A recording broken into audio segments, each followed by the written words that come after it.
Ben was a brick foreman at the Ginter Brickyards in Port Washington. He grew up on a farm in Mequon with his parents and siblings.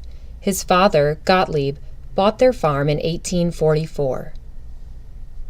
Ben's parents died in 1870 when Ben was 12 years old. He and his siblings tried to keep the family homestead, but they eventually relocated to Milwaukee, where the boys worked as laborers. Ben met and married Emma Hubner in 1888.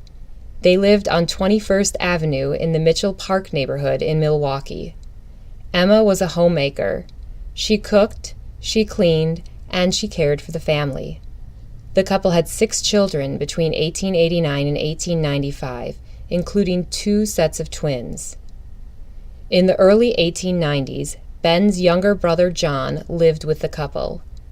Both men eventually found work in the brickyards, quarrying, packing molds, and drying the cream-colored clay that grew to symbolize eastern Wisconsin architecture. Port Washington's brick industry was booming in the late 19th century. The Ginter Company underwent an expansion and was in desperate need of experienced brickmakers. They hired Ben in the mid-1890s. He, Emma, and their surviving children moved to Port Washington and rented a house on Madison Street. The couple's son, Ben Jr., died in 1897 and was buried in the Potter's Field.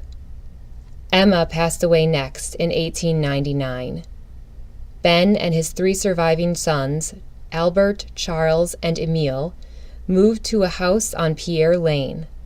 Charles died in an accident in 1901 and was buried near his mother and brother in the Potter's Field. Ben died in Sheboygan of typhoid in 1904 and was brought back to Port Washington for burial. Ben and Emma's surviving sons went to live with their grandparents in Milwaukee. Albert worked for the railroads, and Emile became a blacksmith.